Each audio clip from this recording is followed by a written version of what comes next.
Marzo de 1995, en algún lugar bajo el sol inclemente de Piura. El camión militar, un viejo MAN de fabricación alemana, se sacudía con cada bache del camino de tierra, levantando una nube de polvo fino que se colaba por las rendijas de la lona y cubría todo con una pátina ocre.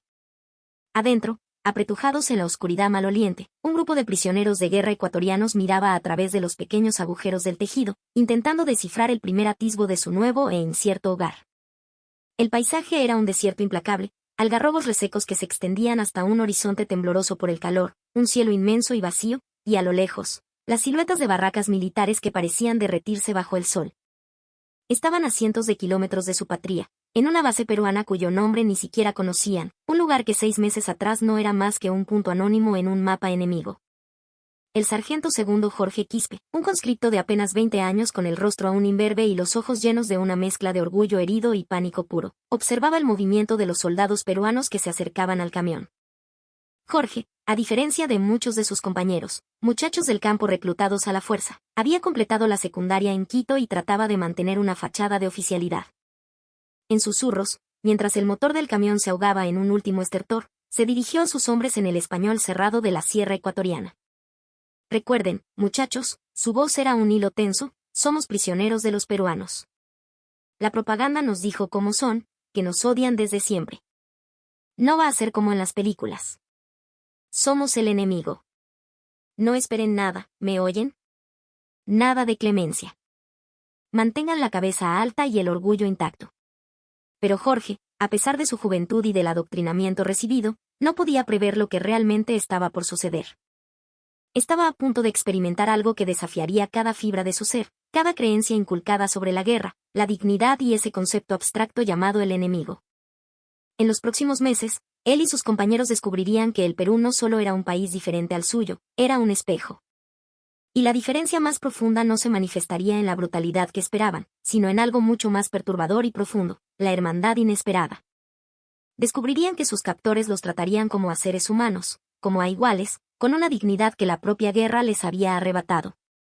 Las puertas traseras del camión se abrieron con un chirrido metálico, y una luz cegadora los obligó a entrecerrar los ojos. El calor los golpeó como un puño.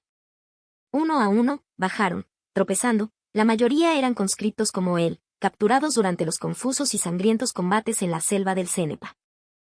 Algunos habían luchado en Tigüinza, otros en la cueva de los Tallos. Llevaban semanas en cautiverio, primero en puestos de avanzada en la selva, luego trasladados en helicóptero a la retaguardia, y ahora, finalmente, a esta base en el desierto costero. No sabían qué esperar. La propaganda de su país les había pintado un cuadro macabro. Los peruanos eran salvajes, vengativos, descendientes de un imperio que siempre había buscado subyugarlos. Esperaban campos de trabajo forzado, interrogatorios brutales, hambre y la humillación constante de la derrota. En cambio, fueron puestos en fila por soldados peruanos que parecían más cansados y aburridos que hostiles. Un capitán de rostro curtido por el sol, con un acento norteño que a Jorge le costó entender, les habló en un español claro y sin adornos. Bienvenidos a la base FAP El Pato. Se les va a procesar en orden. Primero, el médico los revisará. Después, rancho y se les asignarán sus barracas. No quiero problemas, no quiero que se hagan los vivos. Cooperen y el trato será justo. ¿Entendido? Un soldado peruano, quizás de ascendencia andina como muchos de ellos, tradujo las palabras a un quechua básico para un par de prisioneros que apenas balbuceaban el español. Los ecuatorianos asintieron, completamente desconcertados por el tono práctico, casi burocrático, del oficial. Esto no sonaba como el trato reservado a un enemigo odiado, parecía el papeleo de ingreso para nuevos reclutas. El proceso médico fue la primera señal de que algo era fundamentalmente distinto. En el frente, en las condiciones de la selva, la atención médica había sido, en el mejor de los casos, rudimentaria. Los soldados luchaban con la malaria, con heridas que se infectaban por la humedad y la falta de suministros. Ahora, cada prisionero era examinado por un médico militar peruano y varios enfermeros, quienes buscaban meticulosamente enfermedades, heridas sin tratar, desnutrición. No era un interrogatorio disfrazado, era medicina de verdad. A un soldado llamado Mateo, un campesino de la provincia de Loja, le encontraron una herida de esquirla en la pierna que se había infectado peligrosamente. Un enfermero peruano, un cholo joven de no más de 18 años, limpió la herida con una delicadeza y una concentración que asombraron a Mateo. Mientras le aplicaba un vendaje limpio, le dijo en voz baja: «Tranquilo, paisano. Con esto y unas pastillas, en un par de días vas a estar mejor. Esa vaina se te pudo haber complicado feo en la selva». Mateo, más tarde, le confesaría a Jorge: «Allá, un sargento me dijo que me aguantara el dolor, que no fuera monse. Aquí el enemigo me cura la pierna. Chuya vida, no entiendo este lugar». Después del chequeo médico, los llevaron a las barracas. Eran edificaciones simples de madera y calamina, construidas siguiendo las especificaciones de la Convención de Ginebra. No eran lujosas, pero estaban limpias, bien ventiladas y eran considerablemente más cómodas que las trincheras húmedas o los refugios improvisados en los que habían vivido durante meses. Cada barraca tenía catres con colchones delgados, sábanas, almohadas. Había letrinas con agua corriente, un lujo impensable en el frente. Para hombres que habían dormido sobre el barro de la selva, rodeados de insectos y del miedo constante a un ataque sorpresa, esto era casi desconcertante en su normalidad. Pero el verdadero shock cultural, el momento que quebraría sus defensas y sus prejuicios, llegó con la primera comida. A las 6 de la tarde, los condujeron a un comedor grande, un edificio con mesas largas y bancas de madera. Esperaban recibir un plato de metal con una basofia incomible, que los obligaran a comer en el suelo, separados y humillados. En cambio, al entrar, encontraron que varias mesas ya estaban ocupadas por soldados peruanos, los guardias que habían terminado su turno, personal administrativo, cocineros. Y todos estaban comiendo exactamente lo mismo que olía deliciosamente desde la cocina. Un suboficial les indicó con un gesto que se sentaran donde hubiera sitio. Las mesas eran mixtas.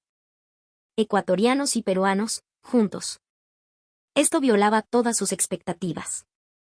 Los enemigos no compartían la mesa. Los prisioneros no se sentaban con sus captores. Así no funcionaba la guerra. Jorge, sentado al lado de un cabo peruano que le sonrió con timidez, estaba aturdido. «¿Esto es normal?», le preguntó en voz baja. El cabo, un muchacho de Huancayo con los pómulos marcados, se encogió de hombros. «Claro, La Convención de Ginebra dice que los prisioneros reciben el mismo rancho que la tropa. Es más fácil cocinar para todos que hacer comidas separadas. ¿Para qué hacer tanto problema?». Era una respuesta tan prosaicamente peruana, una mezcla de eficiencia y pragmatismo, pero para los ecuatorianos, criados en un sistema de jerarquías rígidas, donde la clase social y el rango definían cada interacción, esta mezcla casual de enemigos en la misma mesa era casi impensable. Y la comida. La comida en sí misma fue una revelación. Un generoso plato de arroz con frijoles y un guiso de pollo que olía a ají, panca y comino. Al lado, un vaso de chicha morada, dulce y refrescante. Era comida sencilla, el rancho de la tropa, pero era abundante, caliente y considerablemente mejor que la mayoría de las raciones que habían comido como soldados en servicio activo. Para muchos de los prisioneros, campesinos de las zonas más pobres de Ecuador, nunca en sus vidas habían comido tan bien. El festín comenzó en un silencio tenso. Los prisioneros, hambrientos pero desconfiados, comían lentamente, esperando la trampa, el truco. Pero no había trampa. Era solo la cena. Y después de unos minutos, el cabo Huancayo al lado de Jorge inició una conversación. «¿De dónde eres, pata?», preguntó. «De cerca de Quito», respondió Jorge con cautela. «Ah, bacán. La sierra. Yo soy de Huancayo. También es sierra.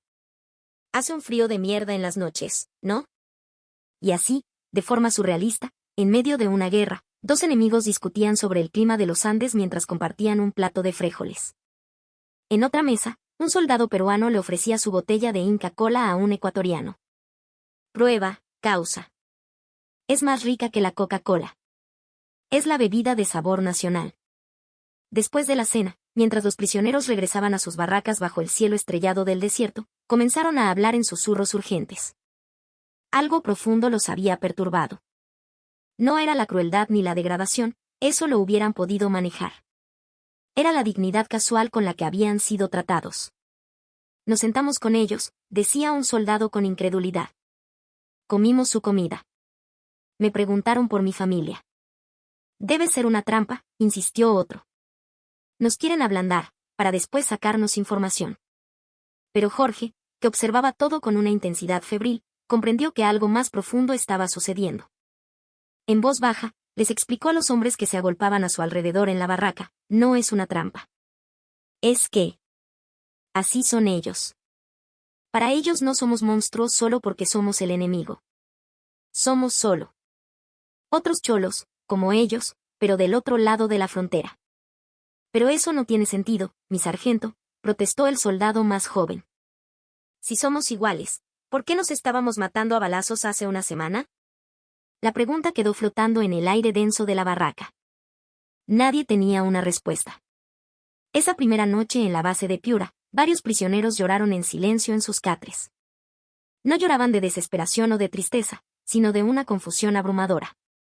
Habían pasado años escuchando que la fuerza era la dureza, que la jerarquía era natural y correcta. Y ahora, capturados por el enemigo ancestral, eran tratados con más dignidad y humanidad que la que sus propios oficiales les habían mostrado jamás. Era cognitivamente imposible de procesar. En los días y semanas que siguieron, el patrón continuó. A los prisioneros se les asignaron tareas no militares, principalmente trabajos de mantenimiento en la base, ayudando en la cocina o limpiando las instalaciones. Bajo la Convención de Ginebra, se les pagaba una suma simbólica en vales que podían canjear en la cantina del campamento. Era una cantidad ínfima, pero significativa para hombres que, en su mayoría, provenían de la pobreza y nunca habían tenido dinero propio. El trabajo era monótono, pero no era un castigo. La comida se mantuvo abundante, 3 ranchos al día, cada uno sustancioso. Los prisioneros comenzaron a recuperar peso, revirtiendo meses de malnutrición en la selva. Jorge notó que su uniforme, que le quedaba holgado cuando fue capturado, ahora le ajustaba en los hombros. El verdadero punto de inflexión llegó los fines de semana. Las tardes de sábado, después de las tareas, se organizaban pichangas en una cancha de tierra detrás de las barracas. Al principio, jugaban ecuatorianos contra peruanos, con una rivalidad tensa que reflejaba la guerra. Pero pronto, la pasión por el fútbol pudo más que la política. Los equipos se mezclaron. Jorge, que era un buen defensa, se encontró haciendo pared con el cabo de Huancayo, gritándole: «Pásala, causa», mientras intentaban meterle un gol a un equipo que incluía a varios de sus propios compatriotas. En esa cancha de tierra, bajo el sol piurano, no había enemigos. Solo había defensas, delanteros, goles celebrados con abrazos sudorosos y faltas discutidas con insultos amistosos.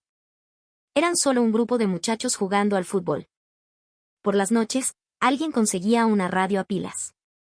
El aire se llenaba con los acordes de cumbias peruanas y ecuatorianas, que eran sorprendentemente similares. Escuchaban a grupos como Armonía 10 de Piura y a Julio Jaramillo de Ecuador. La música se convirtió en un lenguaje común, un puente sobre el abismo de la desconfianza. Cantaban juntos, hablaban de sus novias, de sus madres, de sus pueblos. Descubrieron que sus vidas eran casi idénticas. Ambos pueblos amaban el fútbol, la comida picante, la música sentimental y se quejaban de sus gobiernos. «Somos hermanos, ¿por qué carajo nos estábamos disparando?», le dijo una noche el cabo Huancayo a Jorge, mientras compartían un cigarrillo. La pregunta, esta vez, no quedó sin respuesta. «Porque los que mandan en Lima y en Quito nos dijeron que teníamos que hacerlo», replicó Jorge con una amargura nueva. «Y nosotros, bien monces, les hicimos caso». 6 semanas después de su llegada, se les permitió escribir cartas a casa.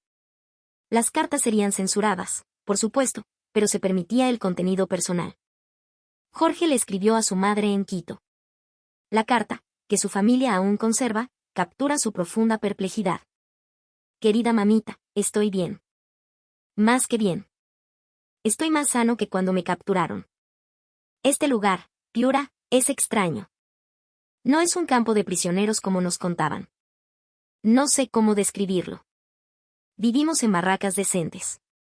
Comemos bien, mejor que en el frente. Ayer, un soldado peruano me compartió su porción de ceviche que le trajo su familia de visita. Me dijo: «Prueba, paisano, para que veas lo que es bueno». Nos sentamos en las mismas mesas que nuestros captores y jugamos fútbol juntos. Me preguntan por Ecuador, por Quito, como si mi opinión importara. Mamita, yo luché por mi patria. Creí en la causa. Pero estoy empezando a dudar de todo lo que nos dijeron sobre el enemigo. Si los peruanos son los bárbaros que nos decían, ¿por qué me tratan mejor de lo que me trataron mis propios tenientes? No le cuentes esta confusión a nadie, pero guárdala en tu corazón, porque cuando vuelva, y voy a volver, tendremos que hablar de muchas cosas. La carta fue censurada, pero se le permitió pasar. El oficial peruano que la leyó, probablemente entendiendo que no contenía información militar, simplemente estampó su sello de aprobación. Miles de cartas similares salieron de las bases peruanas, llevando un mensaje parecido. No estamos siendo maltratados. Y no entendemos por qué. Estas cartas tuvieron un impacto imprevisto. Las familias que las recibieron las compartieron con sus vecinos. Se corrió la voz. Los prisioneros en Perú están bien, quizás mejor que los soldados en el frente. Esto socavó la propaganda de guerra, que retrataba a los peruanos como monstruos. Si tu hermano, esposo o hijo te escribe diciendo que lo tratan bien, ¿cómo puedes creer al régimen que dice que el enemigo tortura a sus prisioneros? La repatriación comenzó después de la firma del Acta de Brasilia. Cuando llegó la noticia del intercambio de prisioneros, el ambiente en la base se volvió extraño. No había júbilo por parte de los captores ni un alivio exultante por parte de los cautivos. Había una especie de melancolía, la tristeza que precede a la despedida de amigos. La noche antes de partir, los soldados peruanos organizaron una cena de despedida. Consiguieron una guitarra y cantaron valses peruanos y pasillos ecuatorianos hasta bien entrada la noche. Al día siguiente, en el punto de intercambio en la frontera, la escena fue profundamente emotiva. Los prisioneros ecuatorianos, vestidos con uniformes limpios, bajaron de los camiones peruanos. Al otro lado, los prisioneros peruanos hacían lo mismo. Pero en lugar de una línea divisoria de odio, hubo un momento de vacilación. Jorge buscó con la mirada al cabo de Huancayo. Se encontraron en medio de la tierra de nadie. No se dijeron nada. Simplemente se dieron un fuerte abrazo, un abrazo de hermanos que habían compartido el pan, la cancha y la música. Alrededor de ellos, otros soldados de ambos bandos hacían lo mismo. Muchos lloraban abiertamente. Eran lágrimas de alivio, pero también de una tristeza incomprensible. Lloraban porque la dignidad que habían recibido como prisioneros excedía a la que habían conocido como soldados libres. Lloraban porque esa revelación hacía imposible volver a las creencias simples que una vez tuvieron. La guerra debía ser clara, nosotros contra ellos, buenos contra malos. Pero en esa base de Piura, las líneas se habían borrado. El enemigo había mostrado una humanidad abrumadora, y esa humanidad forzaba preguntas que ningún soldado debería hacerse. ¿Por qué luchamos? ¿De qué lado está realmente la justicia? ¿Qué significa ser hermanos? Esas preguntas, nacidas en un comedor del desierto peruano, ayudarían a moldear una paz duradera. Los prisioneros que regresaron a Ecuador se llevaron consigo no solo el recuerdo de un trato justo, sino la comprensión de que, más allá de las fronteras y las banderas, existía una hermandad sudamericana inquebrantable. Fue una victoria, pero no militar. Fue la victoria de la empatía, ganada no con balas, sino con platos de rancho compartido y pichangas bajo el sol. Cuando el Perú sentó a los prisioneros ecuatorianos en las mismas mesas que sus propios soldados, no fue solo un acto de cumplimiento de un tratado, fue una declaración de valores. Incluso en la guerra, los seres humanos comparten una humanidad común. Esa declaración, hecha 3 veces al día en las bases peruanas, hizo más por ganar la paz que cualquier batalla. Y los jóvenes que lloraron al experimentarla, se llevaron ese mensaje a casa, donde ayudó, finalmente, a construir un futuro de